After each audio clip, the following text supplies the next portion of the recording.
কেউ যদি কখনো খেজুরের টাটকা রস সকালের দিকে চুমুক দিয়ে খেয়ে থাকেন, তারা বারবার সেই রসের প্রতি আগ্রহ দেখাবেন। দারুণ টেস্ট খেতে।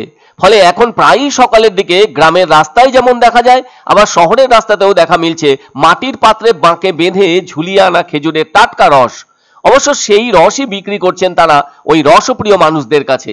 এখন অবশ্য লিটারে বিক্রি হচ্ছে ওই রস, ফলে 1 লিটার খেজুরের রসের দাম 40 টাকা। আবার তাদের কাছে থাকা গ্লাসের 1 গ্লাস রসের দাম 10 টাকা। অনেকের কাছে প্রিয় খাবার কিন্তু এই খেজুরের রস, যা সকালবেলায় টাটকা পাওয়া যায়। যারা খাননি তারা যদি একবারটি চেখে দেখেন, তাহলেই বুঝতে পারবেন কেমন মিষ্টি স্বাদ আছে তাতে। মনে রাখা দরকার, ভীষণই চাহিদা আছে এই রসের।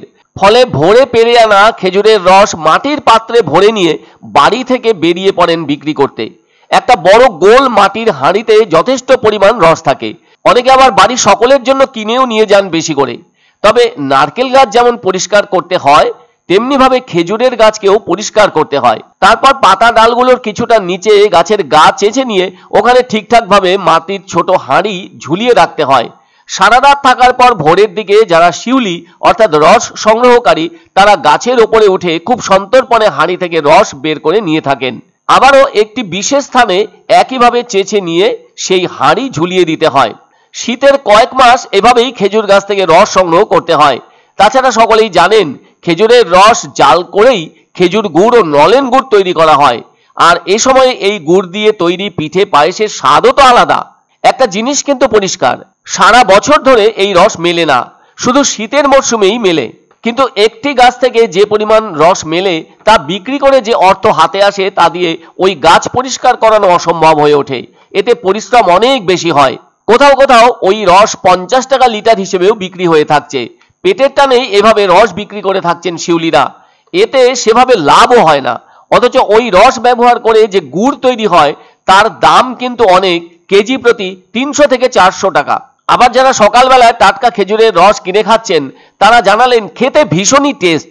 ফলে এদিন সকালের দিকে বাজারের ভেতরে এসে অনেকে ওই রস খেয়ে পরম তৃপ্তি পেলেন। আর এক্ষেত্রে বলতেই হয়, শীতকালে বাংলার সমস্ত খেজুর গাছ থেকে আহরিত হয় মিষ্টি রস। এতে উচ্চমাত্রার প্রাকৃতিক শর্করা এবং বিভিন্ন পুষ্টি উপাদান আছে। রস সাধারণত তাজাই খাওয়া হয়ে থাকে।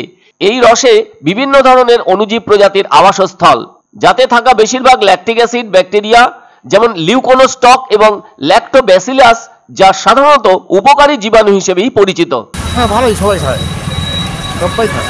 কোথা থেকে আনছেন আপনারা? বার্নিশ থেকে। হ্যাঁ, নিজেই কাটি। ধামাকা ধামাকা ধামাকা, সানরাইজ মার্বেলের নতুন শোরুম শীঘ্রই আসতে চলেছে জলপাইগুড়ি গৌরীয় মঠের পাশে নতুন করলা সেতুর কাছে। এখানে পাবেন আধুনিক টাইলসের রকমারি সম্ভার। এক অন্য অনুভূতির স্পর্শ পাওয়া যায় রয়কো ব্র্যান্ডের গেঞ্জি ও জাঙ্গিয়ায়। তাই ছোট বড় সবার পছন্দ রয়কো গেঞ্জি ও জাঙ্গিয়া। প্রস্তুতকারক জয়মনি হোশিয়ারি, কলকাতা। আনন্দ সংবাদ, আনন্দ সংবাদ। 30 বছরের নির্ভরযোগ্য প্রতিষ্ঠান ইন্দ্রমণি রাইস মিল। আমাদের কয়েকটি জনপ্রিয় ব্র্যান্ড হলো তাজ, বরলি, খুশি ইত্যাদি। আমাদের factory outlet CG trading company, Dinbazar, axis ব্যাংকের পাশে, জলপাইগুড়ি। এখানে সুলভ মূল্যে গুণগত মানের সব ধরনের চাল পাওয়া যায়।